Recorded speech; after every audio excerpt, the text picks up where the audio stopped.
Hello and welcome. This is Haske Tv News. My name is Very Cletus. Thank you for joining us.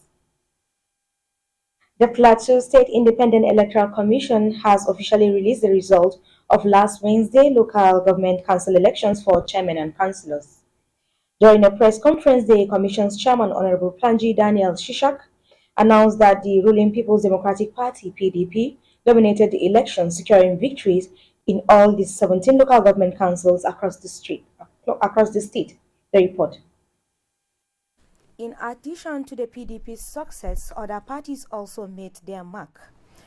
The All Progressive Congress (APC) claimed 14 councillorship seats, while the New Nigeria People's Party (NNPP) won a single councillorship position in the Jos North local government area. However, the election was not without its challenges. 2. That the election was contested. 3. That the candidates received the following votes. Yale Abenike of the APC, 15915. 15915. 64639. 4. That Emmanuel Bala Morpun of PDP, having satisfied the requirements of the law and scored the highest number of votes, is hereby declared the winner and is returned elected.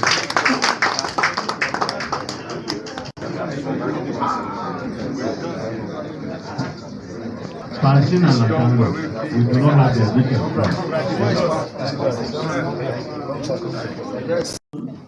002. John K. Christopher of the PDP, 97002. Ibrahim Abubakar of PRP, 2061. Koro Christopher of the PDP, having satisfied the requirements of the law and scored the highest number of votes, is hereby declared winner and is returned elected. Electoral votes in Bakin APC won 1, PDP won 19. 18. Honorable Shishak expressed deep concerns over reports that some of their staff were held hostage during the electoral process, highlighting the tense atmosphere surrounding the elections.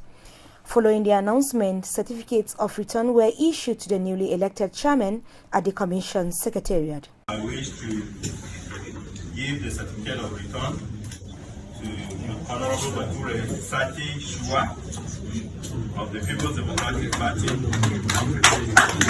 chairman-elect of local government council.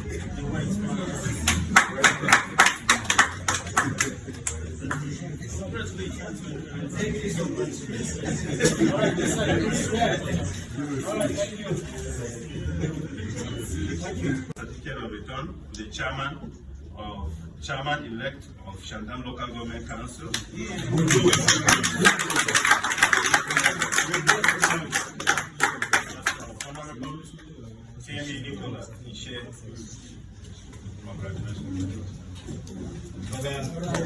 The elected officials were then sworn in at a separate location in Jos, the state capital, marking the beginning of their terms in office.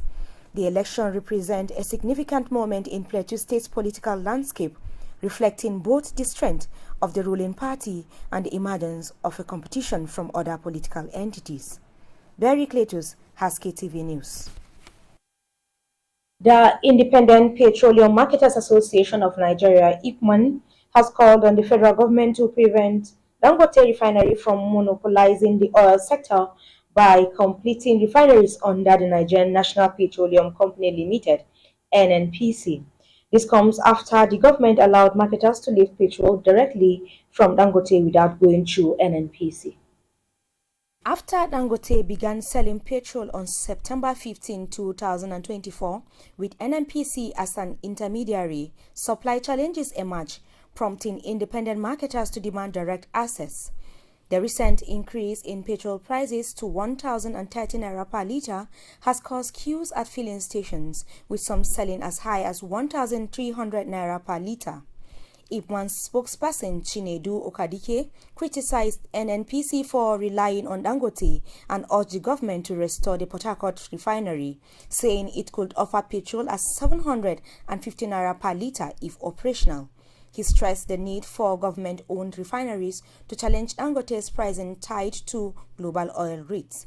Okadike also announced that Ipman had acquired a tank farm in Calabar to ease fuel distribution, with more facilities planned nationwide. Barry Cletus, Haske TV News. A federal high court in Lagos has scheduled November 1st, 2024 to rule on an application by the Economic and Financial Crime Commission (EFCC) seeking the final forfeiture of $2,045,000, seven prime properties and shares linked to former Central Bank of Nigeria Governor Godwin Emefiele.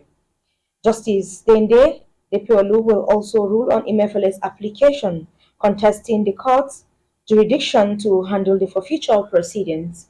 The report.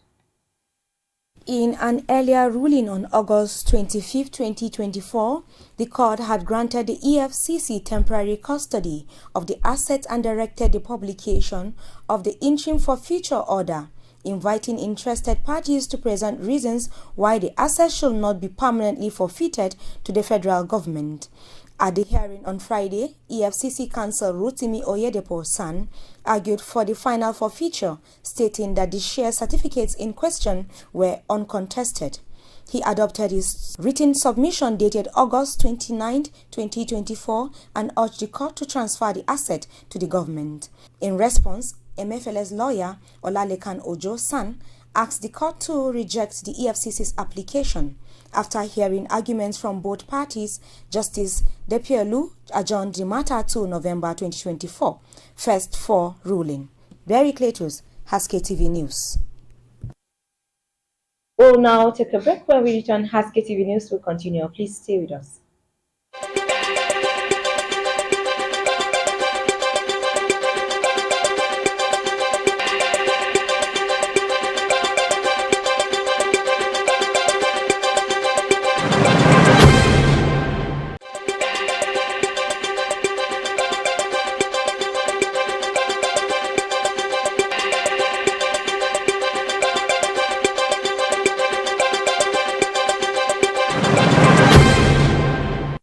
Welcome back. If you are just joining us, this is still Haske TV News with Barry Cletus, and now the news continues.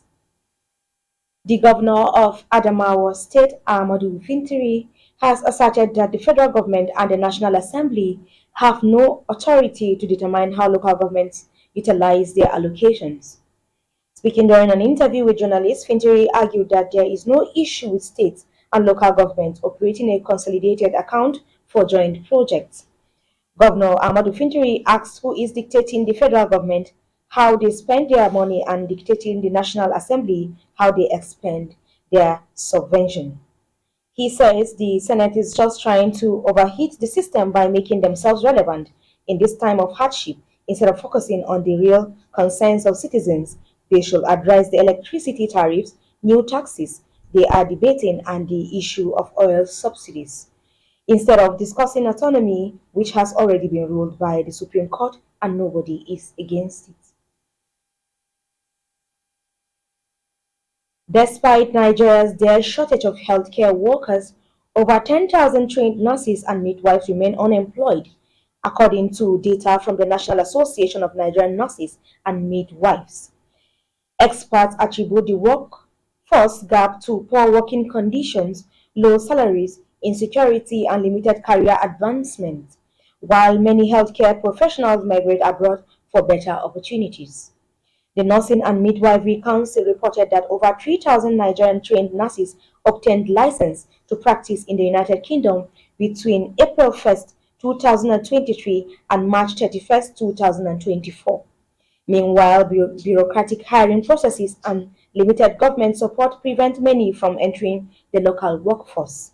Deputy President Abubakar Shehu confirmed that the association identified over 10,000 unemployed nurses nationwide, As early September, he urged the federal government to direct hospitals to hire more healthcare workers to address the growing patient demands and reduce medical delays.